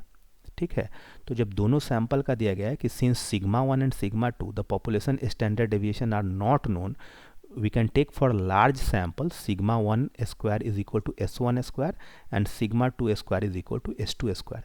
तो जो हमारा z है उसको कैलकुलेट करने के लिए हम s1 square by n1 square plus s2 square by n2, s1 square by n1 plus s2 square by n2 use करेंगे। दोबारा मैं बता रहा हूँ, अगर आसानी से समझिएगा कि अगर जो हमने पहला प्रॉब्लम सॉल्व किया था यहाँ पे सिग्मा दोनों सैंपल्स के लिए, दोनों पॉपुलेशन के लिए सेम था। अगर दोनों पॉपुलेशन के लिए अलग अलग होता तो हम क्या लिखते, हम लिखते x1 bar minus x2 bar divided by, इस फॉर्मूले को लिखते हम sigma 1 square by n1 plus sigma 2 square by n2। पर चूंकि दोनों सेम है तो हमने ये सिग्मा स्क्वायर कॉमन लेके लिख दिया।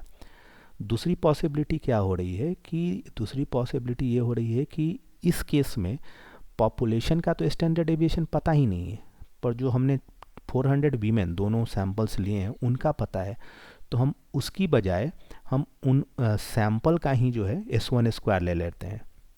ठीक है, मतलब जो सिग्मा 1 स्क्वायर की जगह पे हम s1 स्क्वायर ले लेते हैं और सिग्मा 2 स्क्वायर की जगह पे s2 स्क्वायर। तो इस फॉर्मूले में हमने लिखा x1 बार माइनस x2 बार, s1 स्क्वायर जो कि हमें दिया गया है ये है 40 और दूसरे का है 55, तो 40 square by 400 plus 55 square by 400 difference 250 minus 220, तो हमारा जो वैल्यू आई वो 8.82 आई। 8.82 तो 3 से भी बहुत ज़्यादा है, ठीक है। 1.1% पे कंपेयर करने के लिए हमें 2.58 से कंपेयर करना होता है। तो यहाँ पे कंक्लूजन क्या ड्रॉ करेंगे कि since Z is much greater than 2.58, the null hypothesis is rejected at 1% level of significance, and we conclude that the average weekly expenditure of two population of shopper differ significantly। ठीक है, तो ये था difference of mean. मैं अंत करने के पहले दो चीज़ें बताना चाहता हूँ। एक तो आप जब जेड कैलकुलेट करेंगे तो आपका फॉर्मूला क्या होगा, x1 bar minus x2 bar by under root, ये जो फार्मूला यहाँ पे लिखा गया है, sigma square by n1 plus sigma 2 square by n2। पहली पॉसिबिलिटी ये है कि सिग्मा 1 और सिग्मा 2 नोन है, तो हम ये यूज कर लेंगे। दूसरी पॉसिबिलिटी ये है कि सिग्मा 1 और सिग्मा 2 नोन नहीं है। अब आप इसमें शायद इस बात से कंफ्यूज ना हो कि सर आपने जो यहाँ पे फॉर्मूला यूज किया है कौन से प्रॉब्लम में, यहाँ पे सिग्मा स्क्वायर लिखा है, क्योंकि यहाँ पे दिया गया है कि can the sample be regarded as drawn from the same population with a standard deviation 2.5 inch. तो जब हम सेम पॉपुलेशन की बात कर रहे हैं तो सिग्मा 1 स्क्वायर और सिग्मा 2 स्क्वायर और सिग्मा स्क्वायर, मतलब ये दोनों तो बराबर ही होंगे ना।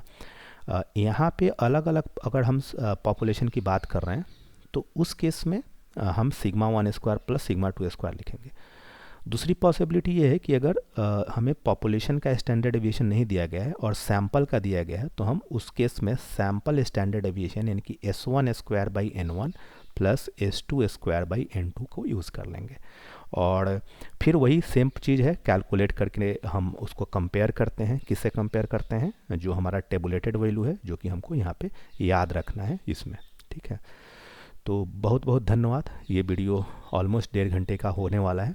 तो हमने इसमें 5 टेस्ट किए। जो नेक्स्ट वीडियो हम लेके आएंगे उसमें हम करेंगे काई स्क्वायर टेस्ट और एफ टेस्ट। तो हमारा ये सारे टेस्ट का वीडियो ख़त्म हो जाएगा और एक छोटा वीडियो हम बनाएंगे ऑलमोस्ट, जिसमें 15 से 20 मिनट का होगा। उसमें हम जो बेसिक टर्म्स होते हैं कि टाइप 1 एरर क्या है, टाइप 2 एरर क्या है, ये लेवल ऑफ सिग्निफिकेंस क्या है, वो सारी चीज़ें आप इस प्रॉब्लम्स के माध्यम से समझ ही चुके होंगे, पर for the sake of completeness हमने किया। अगर आप इस पूरे चीज़ को क्लास में अगर आपने पढ़ा होगा तो इसको 4 से 5 घंटे लगते हैं, पर चूँकि हमें वीडियो के माध्यम से पढ़ाने का मौका मिला तो हमने इसको ऑलमोस्ट 1.5 घंटे से कम समय में ख़त्म कर लिया। तो इस वीडियो को लाइक करें, ज़्यादा से ज़्यादा शेयर करें, और चूँकि आप काफ़ी लंबे समय से इसका इंतज़ार कर रहे थे, तो देखने के लिए बहुत बहुत धन्यवाद। Have a very great day.